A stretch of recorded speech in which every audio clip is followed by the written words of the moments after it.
baax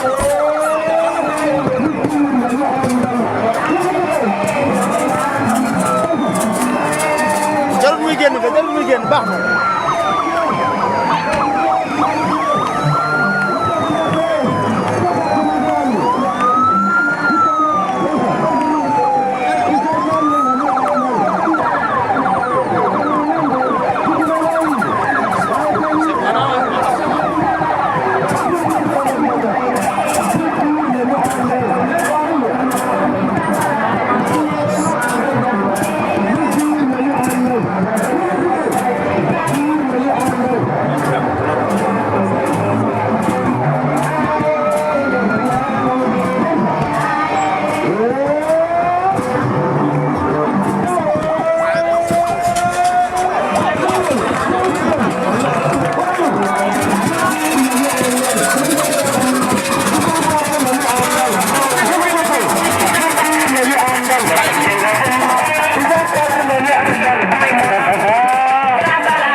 foofu dem leen foofu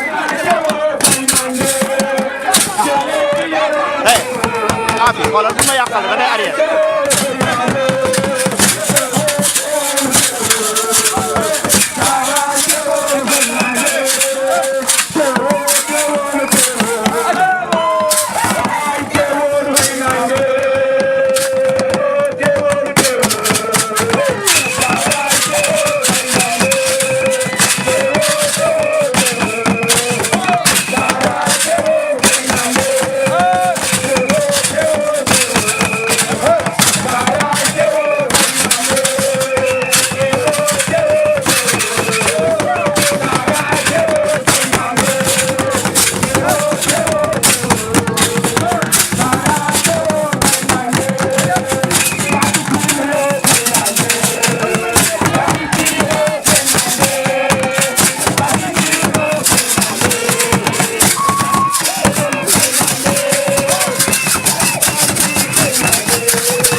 ñi ngi nuyu ñi fi daje ñëpp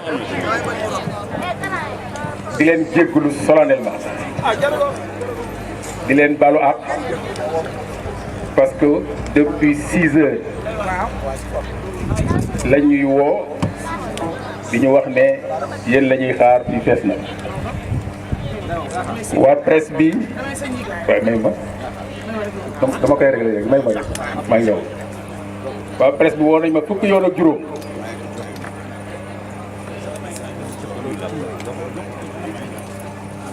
Ndeye Ngom da ngay ñëw taxaw nii nee nañu may ko ndax njiglaay la 3 minutes après ñu doog a àggale kat yi. maa ma feebar. su ma la wéyee war na maay su ma la wéyee saa la war na maay tàccu leen lii bu ma tàccu ma ci jël bu ma ci sa xol la doo jël asani may ji Issa Sall lay woo doomu nay Maodo Lo ba tàccu tàccu ma tiite ma ti xoole doo caal ni aale aale dina yéene kumba waane aale aale dina yéene kumba ma tàccu tàccu ma diwen ma ti xoole doo caal la ba ñu fa taxul fa kala dama nga ca kanam la jënu ca ginnaaw moo jaxala tay yaa nga ca kanam te doo ñoom talun te du réew te du yàgg dangay ñoom gisuma leen te di dara wax ca daan leen yàlla bu mbokk yi jaay sama waay ne aale aale Issa Sall bu lay bi ñu doon di may ji way ta war na may adi say du mooy sa yaay ji la war na may ay la la law ñu ta ci ta ci ci teen ci sa xale doo jaar xale na ma galo wala na galo dogu de Issa Sall wala na galo ñàkkuloo jëm ñëwuloo gàcce te du yëpp yaay du ndaw ñëwoo xabi da xaar di nga yënoo waxuloo jigéen tàccu leen lii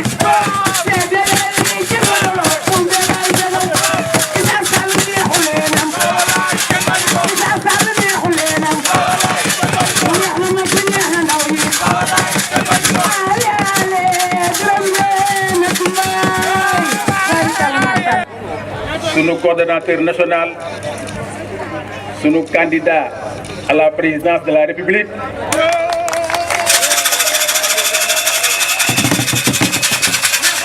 le professeur, le très honorable député El Hadji Issa Sall. Problème bi ñu am tey nag looloo ko def Sénégalais yi bi ñu gisee liggéeyam à l'Assemblée dañ ko ëmbal cofeel bu ko xam ni kenn ku nekk bëggoon na ko wax cofeel boobu defoon ci son xol kenn ku nekk yéene ko mu wax ne candidat la pour jël réew mi bi mu ko waxee cofeelu taxawaay ba ca député ba jur cofeelu déclaration ci nekk candidat ci élection yi di ñëw tax dëkk bu ñu dem dëkk ba ca topp ne foog mu jaar fa wala ñu mer loolu moo ñu indi problème ne moom depuis 9h30 agsi na fii Kër Alpha def nañu ay dëkk yu bëri def ay communes yu bëri dañoo mujj sax pour bañ a yàq yëf yi ñu am ay dëkk sax yoo xam ne dañ ko mujj éliminer fu mel ni commune Kotal dañ ko mujj éliminer fu mel ni commune Ndiaffate dañ ko mujj éliminer parce que guddi na sonn na te yéen ñiy xaar fii tam jar ngeen affaire bi ñu bëggoon nag gàttal wax ci jox ko moom mais ñu wax leen ne Sénégal yàlla may na leen beneen chance yàlla nañ ko saisir kii toog fait partie des plus grands intellectuels de ce pays.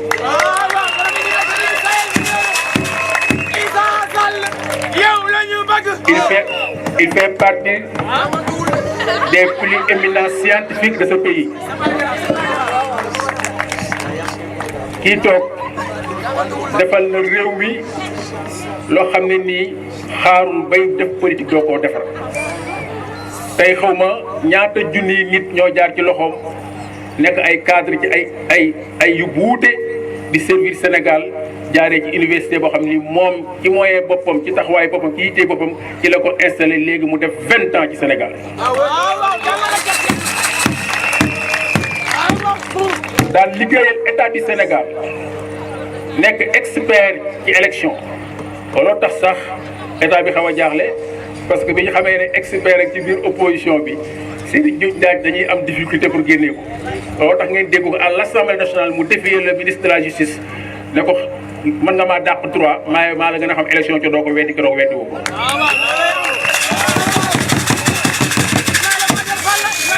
ñu am affaire ak un patriote ku bëgg réewam ku gëm réewam ku gëm daara ku gëm xam-xam mais surtout ku gëm valeur parce que pour moom jikko yu sell mooy nit te nit mooy développé looloo tax PUR am yaakaar ci moom jox def ko muy coordonnateur national am tey muy def taxawaay bu am solo ci opposition bi gis ngeen démb marche de l'opposition toute l'opposition réunie moom lañ désigné pour mu nekk le porte-parole du jour porter discours bi ba Sénégal yëpp xam ne ñii li ñu fi nekkee du loolu. mbokk yi kooku ngeen am comme candidat du candidat wu PUR mais c'est le candidat de tous les Sénégalais. il est bien vrai que waa PUR ñoo ko gën a découvrir PUR nag loolu mooy seen métier bu ñu découvrir ay compétences génne ko ñëpp xam ko compétences yooyu convaincre Sénégalais yëpp ñun ñëpp ñu fas yéene taxaw ci gannaawam jàppale ko fii ak 6 mois gën jaa bëri kii ngeen jàkkaarloo mën naa mooy ñëwaat taxaw fii ne leen man maay le président de tous les Sénégalais.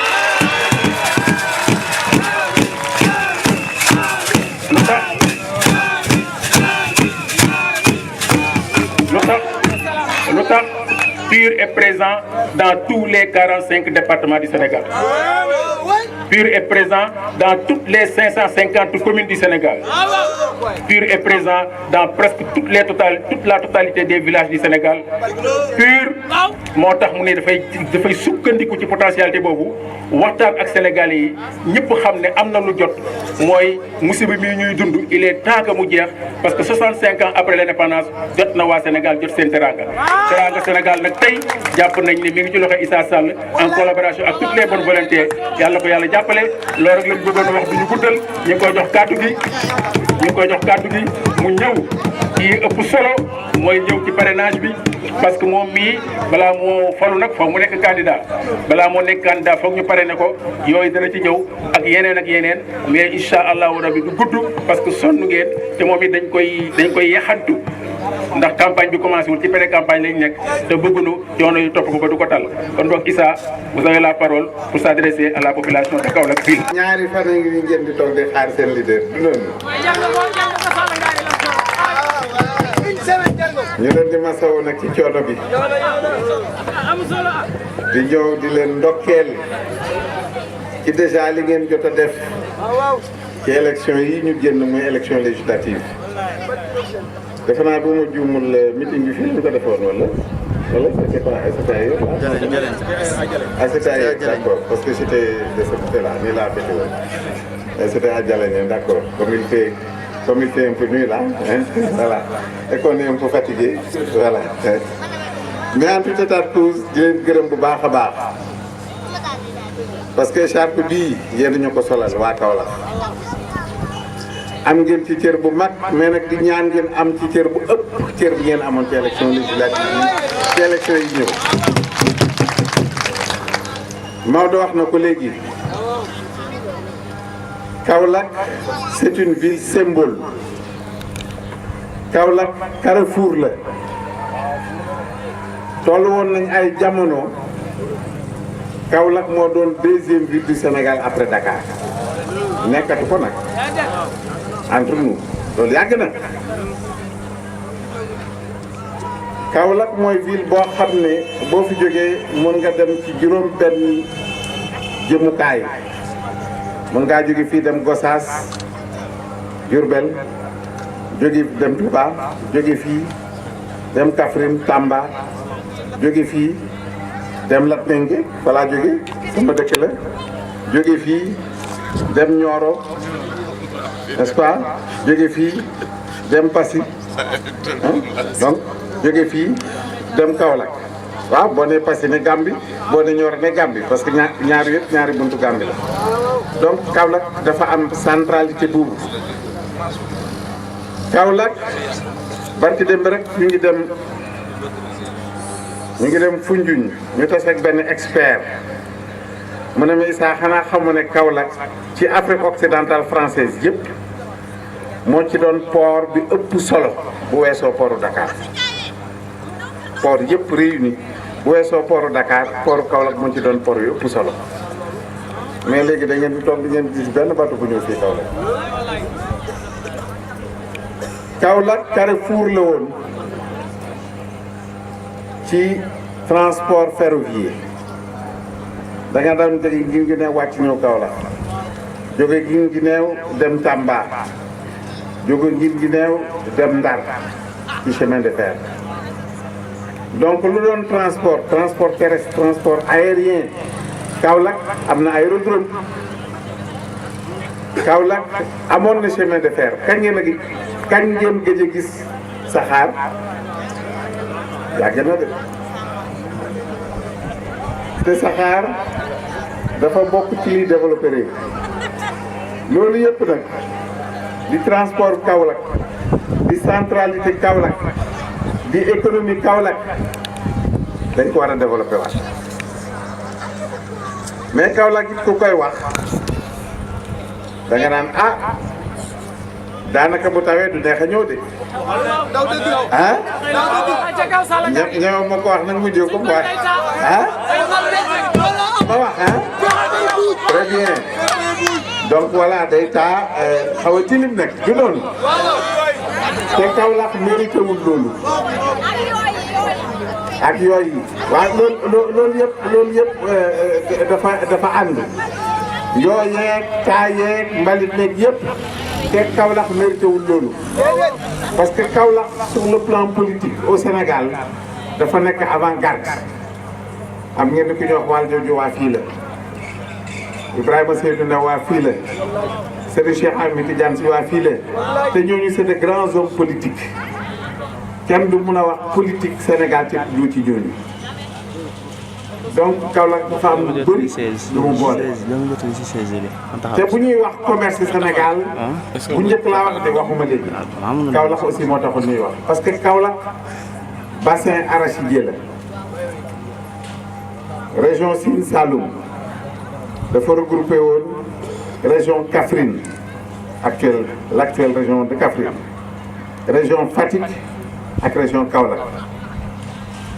pour loolu leen importance région Sine Saloum boobu commune département Malem Hodar rek moo ëpp région Sine. Kaffrine dafa am particularité mooy région bi nga xam ne moom ak Dakar ñoo fi am 4 départements boo jëlee benn département région Kaffrine te nga xam ne région Kaffrine ci région Sine Saloum la bokkoon benn département boobu rek moo ëpp Thiès wante nag bu ñu waxantee dëgg Thiès rek moo ëpp koom ak développement toutes ces 3 régions réunies muy région Fatick di région Kaolack di région Kaffrine tendance boobu nag dañ ko war a inversé delloo Kaolack na mu nekkoon bu njëkk loolu rek ni ñu ko mën a defee lenn rek la mooy fexe ba te loolu am ngeen ci jéego naam doyagul sax fexe ba pencu ndaw réew moo ñu koy wax assemblée ngeen yóbbu fa député yu bëree bëri yóbbu ngeen fa 7 député mais doyul xam ngeen de jàmbaar lañu nag ñu góorgóorlu wante loi bu gaa yi teg rek lu ñu ko bañ a voté ñoom dinañ ko voté parce que dañu am majorité électronique dafa mel ni dañ leen di wax ne faaw ngeen woote ko léeg-léeg sax da nga leen di xool xam ne ñii bëgguñu wote loi bi ànduñu ci wante nag ko ëmb sa nan lañ koy waxee comme ba ëmb sa sànqal ëmb sa sutura moo tax loi yu mel ni parrainage ak yenn yi nga xam ne daal teguñ ko fenn contrat yi ñuy signé pétrole beeg affaire yooyu yëpp voté nañ ko wante nag li ci kanam rawuli bët parce que tey bu ñu voté loi boo xam ne askan wi gisuñ ci seen bopp ñun ëllëg ci si biir loi yooyu yëpp dinañ ko xoolaat seet nan la ñu koy abrogé indiwaat yeneen loi bu fekkee ne ay contrat la contrat yëpp dinañ ko càmbar mais nag dans la légalité doo ñëw rek ne def nañ bii contrat dañu koy dindi sànni fee déedéet da ngay seet yow bu la arrangé wul en tant que pays sur le plan juridique nan ngay def bi dindi ko donc loolu yëpp ay mébét yoo xam ne am nañu wante nag yóbbu ndaw réew boo fa nekkee li nga mën a wax rek li nga mën a def rek mooy wax mais mënoo exécuter nguur nag mooy exécuter ñu ne comme yéen essayé ngeen ba yóbbu ca pencu ndaw réew mi waaw lu tax du ngeen essayé bokk yóbbu ñu aussi pale te mën ngeen ko walla parce que foofu la ñuy defaree tali yi foofu la ñuy électrifier dëkk yi foofu la ñuy defalee lu bëri bu fekkee ne assemblée ordonné na moo tax ñu ne comme dañu fas yéene dem ci élection présidentielle yi ñu wër réew mi ñëw fii ci Kaolack wax leen ko ngeen jël seen matuwaay yi nag defe naa ne yéen ñëpp xam ngeen ko parce que depuis pratiquement 5 mois te loolu defe naa c'est une première au Sénégal benn loi traversé 5 mois tellement loi bi dafa nekk loi bu controversée te ñun ñi nekk opposition bi ñun ñoo ko wax de ñoom ñi nga xam ne ñoo voté lu loi bi ñi nga xam ne ñoo nekk ci nguur gi ñenn net ci ñoom ñoo daan loi bu gën a controversé bii mu abul nga xam ne mois de mars lañ ko yóbbu assemblée nationale en tout cas ci la seen président bi signé décret jox ñu ko mois de mars ñu ngi ban mois ñu ngi mois de juillet mois de mars mois d'avril mois de mai mois de juin mois de juillet yéen ni ngeen traversé nii samedi ba dimanche di ma xaar 2 jours du noonu bu ma mën a extrapoler ñoom seen loi boobu pendant 5 mois teg nañ ko assemblée pour ñu wote ko ñu jox ñu def mbiru cuune def loo xam ne lii mënut a jëm kër mbir ma nekk fa ba def fa presque ñaari weer ñu retiré ko ba ñu ko retiré ñun lu voté loi constitutionnelle bi loi électorale bi ñu retiré ko fekk sax dañu juum ci mbind bi jël loi bi jox ko chiffre boo xam ne moo gën a néew loi ba ñu njëkk a wote daal jaxase mbir bi ba mu ko defee bi ñu ko retiré indiwaat beneen loi bu remplacer boobu ba ñu ko indee ministre bi nga xam ne moo doon défendre loi électorale boobu ci taxawaay ñu ne amul temps sax lire rapport bi fukki page ak juróom la woon xam naa wala fukki page ak ñeent mais ci taxawaay rek def na ci juróom-ñaari amendement ne waaye gis ngeen texte bi kat maa leen ko jox wante kat juum naa ci lii benn amendement juum naa ci laa beneen amendement juum naa ci laa ñettey amendement ba nekk juróom-ñaar yow nga xam ne kii texte bi mu jox préparé wu ko texte boobu nag la ñu voté ca assemblée ca fan yële xam naa bu ngeen seetaanee télé sax tey léeg-léeg nag ñun la ñuy wax assemblée lu bëri du génne télé de ñoom dañuy seet ñi génn ak ñu dul génne ñun nag dañu bokk ci ñi dul génne léeg-léeg rek ñu sàcc tuuti génn ñu wante bëri na intervention yu ñu fay def du ngeen ko mës a gis xanaa bokk am fan bu dëkk dem assemblée dem ci archive yi gis ko. alors moo waxoon leen foofu ci assemblée man leen gis ngeen loi bi xam naa ni di ngeen ko voté wante bu ngeen ko voté man du ma bett nit du ma làqatu dinaa ko attaqué ba ñoom ñu dégg ko ba ñu ko voté ma dem conseil constitutionnel ak samay naataangoo ñu nekk 18 députés parce que pour nga saisir conseil constitutionnel exécutif bi mën nañu ko saisir bu ñu amee benn projet de loi war nañu mën a saisir assemblée conseil constitutionnel di seet ndax loi bi ànd na constitution bi wante ñu nit député 10e assemblée bi comme 165 députés la ñu bu ñu amee 17 députés war nañu mën a saisir conseil constitutionnel. ba may def sama intervention dafa fekk ma dem ci sama 17 naataango député ñoom ñëpp ñu signé ba ma ngëpp ko ne leen seen loi bi dinaa ko attaqué wante nag bu fekkee ne yow fa nga koy attaqué daanaka ñoom fu ñu leen gestoo rek fu ñu leen wax rek la ñuy gestoo mais mënoo ci dara moo tax mbir moomu bett ñu liñ ñu débuté wax ne li ngeen wax tegu leen ko fenn xamoon nañ ne loolu la ñuy wax ñoom nag ñoo xamul li ñuy wax dama leen ciy jox ñaar rek dañu wax ne booy déposer sa candidature yaa ngi koy déposer 75 jours avant le début du scrutin ba 60 jours maanaam bu 75 jours avant le début du scrutin bu la neexee yow nga déposer keneen ki bëgg a déposer mun nañu ba 70 jours gën jaaneew daal 60 jours la bu 60 jours jeexee nag dañuy tëj liste bi alors ñoom ñu ne bu fekkee ne déposer ngeen candidature yi dañ leen di woo ngeen toog ak seeni représentant ñu contrôler parrainage bi xam nga loolu la ñu wax waaye bu fekkee ne nag kenn moo déposé 75 jours avant maanaam 75 jours yi bu jotee rek moom mu taxaw buntu conseil constitutionnel di xaar bu ñu ubbee buntu bi rek mu dem déposé mais moom rek moo déposé ñeneen ñi déposé wul nan la ñu xam ne déposé wul nan la ñu nekk candidat ba di leen woo te ñoom dañ ne dañuy woo candidat yi ak seen i plénipot bu ko defee ñu seet nan la ñuy càmbari signature waaye yow bu fekkee ne man candidat la am naa sama parrainage 75 jours avant le début du scrutin ma dem déposer sama candidature ñeneen ñi déposé guñu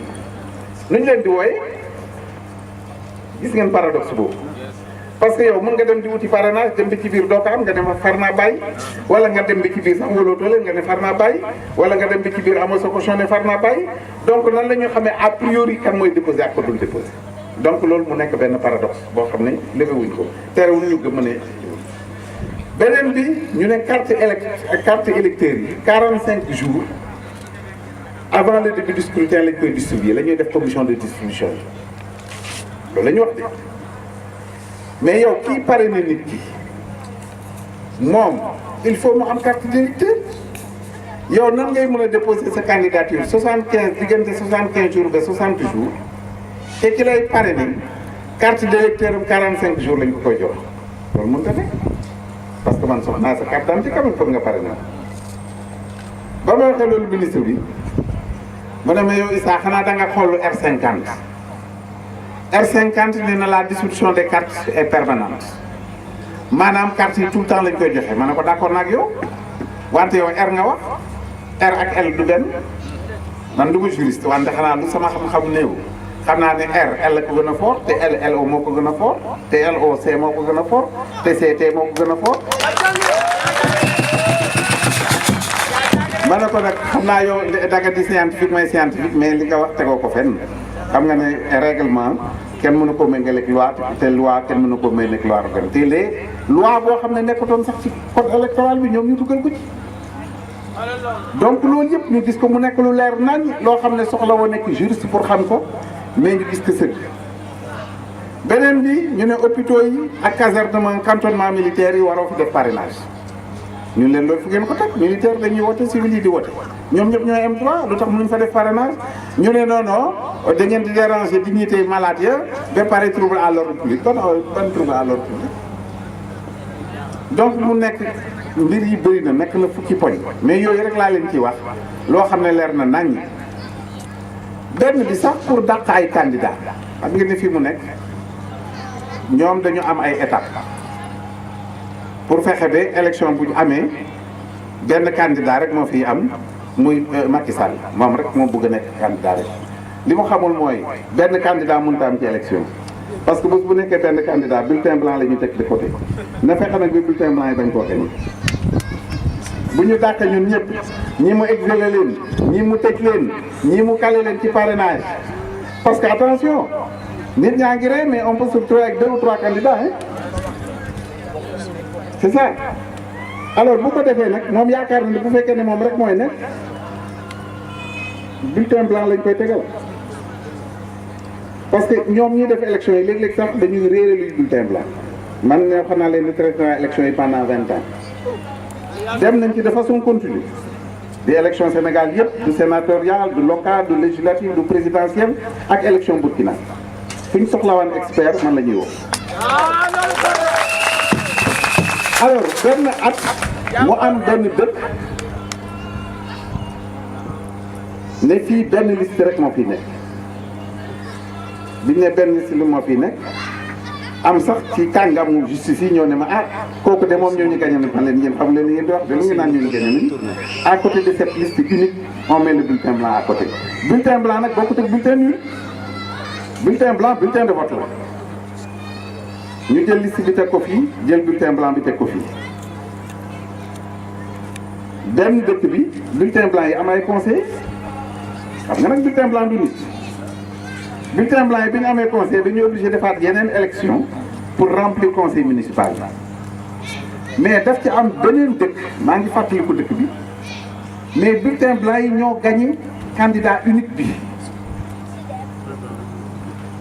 comme ñoom dañu contrôle liste booba gars yi jël bulletin blanc yu ëpp def ci urne bi bi ñu dépouillé on s'est rendu compte qu'il y avait beaucoup plus de bulletins blancs que de bulletins de candidats léegi mu ne waaw ñenn ñi dama leen di naaw tal xaw ma ndax xam ngeen terme boobu dama leen di naaw tal ñu dem dootuñ fi teg tànk mel na ni naawtalam boobu nag mu ngi bëgg a jàppee parce que saa waay bu demee bay bëgg a ñëw rek xam naa mu yëggalaat naawtal bi mais man comme am naa gars yu may ñaanal laa ñoom rajo rek ñu ko peut-être que naawtal bi mu koy beneen bi ñu ne kii moom nañ ko ne ràpp ci kaso bi ñeneen ñi nag ñu ne comme naawtalu buñ leen te ñuy ñaan ñu bañ ñoo naawtal comme tëjaguñ leen ci kaso bi ñuy ñaan aussi ngeen ñaanal ñu pour ñu bañ ñu tëj ci kaso bi ñu ne ñu dañ leen di opposé parrainage dañuy seet lu mat 65000 personnes ngeen war koo am ak seeni signature bu ngeen ko amul du ngeen nekk candidat mais loolu nekk gàllankoor parce que yow boo demee élection la ngay am ci voix normalement dafa war a sax ëpp la ngay am ci parrain parce que ki lay parrainé dafa war a nekk ku wóor koo xam ne sa militant la parce que wóorul ku nekkul sa militant sax di la parrainer parce que parrainage bi li fi nekk dafa garaaw yow mun ngaa bañ a nekk militant jàmbur dem parrainer ko buñ demee ba déposé parrainage yi yow nga ne kii kat musuma koo parrainer dafa ñëw rek sàcc sama carte d'identité wala daf ko ñëw foqat ci rek et cetera mais bu boobaa nga dugg moo tax ñun ñi ñuy parrainer dañuy nekk suñuy militant yu wóor wala boog ñoo xam ne dañuy walanteeru wax ne maa bugg a parrainer ñii. waaw yow boo demee élection am par exemple 1000 voix damay wax rek say militant lañu mais 600 yi duñu say militant dañu bokk ci majorité silencieuse parce que amul benn parti ci Sénégal boo xam ne ay militant am rek ñu tax ñu gañ am na ñoo xam ne dañu yore seen carte politique ñu toog di seetaan di déglu programme di déglu parti ñuy waxe bu ko defee bu voté jotee ñu wooteel leen looloo tax nit di gañ donc ñun dañuy jàpp ne suñu militant dinañu woteel wante dañuy jàpp ne ñeneen dinañu woteel léegi nag yow bu fekkee ne élection yi passé defe naa ne ñeenti parti du ñeenti parti sax benn parti moo ci am juróom benn chiffre mooy 100000 jëm kaw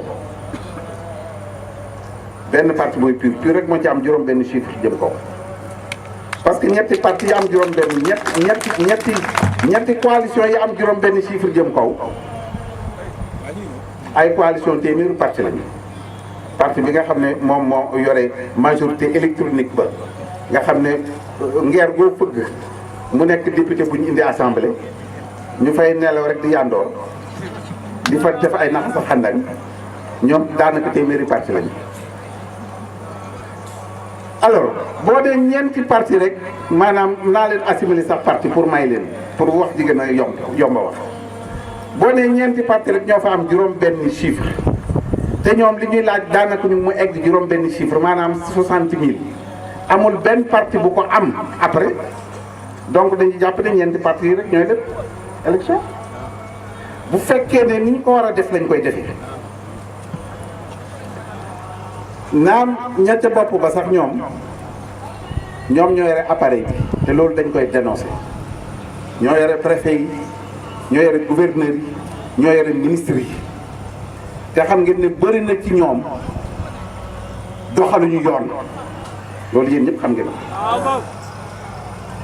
donc tey bu ñuy soxlaa pare mais dañuy gën a am ko ñoom xam nga ñoom kenn waxul seen biir naam sax doon naa wax ne mën nañu dégg yuuxu fañ ko foogewul parce que bu ñu doxalee dëgg rek tey ñoom ñooy sax parrainage bi duñ ko mën a am wante nag dinañ foqat ci ba am ko donc teg naa leen fële ñi ci tegu yeneen parti yi ci tegu daanaka ba ñu booloo dem élection mel na ni xaw nañu tas pour dem ci élection présidentielle du man maa ko wax yéen ñëpp ko gis bu ko defee on peut se retrouver au Sénégal avec 2 ou 3 candidats et ça c'est pas souhaitable mënuñu jógee ci 14 candidats parce que ñoom dañ ne candidats yi la ñu bëgg a parti yi la ñu bëgg nan lañ ko waxee dañu bëgg a rationaliser mais wax ñu dëgg parti boo ko bëggee rationaliser lu yomb la am na texte yoo xam ne moo régir parti yi waaye yow boo amul siège boo toogee defoo ay congrès bu fekkee ne amoo bilan financier boo déposé avant le 31 janvier mais buñ la mayee sax benn at wala ñaari at mais buñ demee ba ñetti at daanaka genn wàllu parti yëpp dañ leen di dissoudre donc loolu kay yomb na pour rationaliser parti ñoom kay dañu wax ne pour réduire candidats yi ba fexe bi ñoom rek di nekk candidat parce que la tendance était baissière on est parti en 2007 on avait 15 candidats mais 2012 14 candidats la ñu am mais loolu du lu wàcc donc ñu yaakaar ni ren jombul ay 12 wala 13 wala 11 candidats la ñu am mais déedéet ñu ne nañu fexe daal ba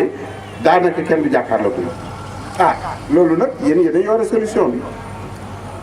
bi du lenn lu li fii ñu toll nii tembe fexe leen ba nàmm seen carte d'identité lan meng lañ jógee ñoom defe naa joué nañ seen partition du noonu ba ñu demee teg nañ carte d'identité ci table bi am na sax loo xam ne jot nañ ko photocopier defe naa waa Kaolack aussi lan menge du dem ngeen des de lan menge nag mooy sama dëkk man parce que Tataguine ak lan menge laa dëkk léegi Maodo moom mooy waa Kaolack léegi man damay concours ak moom comme man def naa samay parrainage lan menge def naa ko Tataguine dama bëgg nag Maodo def parrainage am Kaolack ana Xalifa nuyu na ma Xalifa Fall nuyu na ma sànq Xalifa Fall yaa ngi may dégg waaw ngeen ñu deew yaa ngi Cheikh Ahmed fi ngeen ci toll yéen a ngi ci bu baax kon nag baax na kon nag waa voilà très bien Fatick féete na boor d'ailleurs yow loolu ngay wax attention yaa ngi tiital gars yi de yow yaa ngi dem Fatick fa nga xam ne président Macky Sall fa la dëkk ngay wax ni féete na boor xam nga loolu boo ko waxee da nga naan waaw mais moom daf naan waaw man kon fan laa jëli des comme pur jël na parrain Fatick yëpp man fan laa jëli des te wóor na ma ne Fatick ci région yi mu jël la ci 7 régions yi mu war a jël wóor na ma ne Fatick ci la bokk kon ñun ci aaki moo lañ parrain yi nekk Fatick yëpp est-ce que moo deeti dina am sax 7 régions te bu amul 7 régions du jàll de waaw bu ko defee nag ñu góorgóorlu bu baax xam naa ne samedi ba dimanche yi ngi fii xanaa nag di leen bàyyi rek ngeen dem noppal ko ci wax dëgg ñu ngi ci daanaka waxtu yi avancé na yaa ngi ci man maa ngi 1h01 du matin pile nee ngeen amul problème bi wante rek faaw ma ñeewanti leen bàyyi leen rek ngeen am quelques heures de sommeil du noonu waaw ñu ngi leen di gërëm di leen sant asalaamaaleykum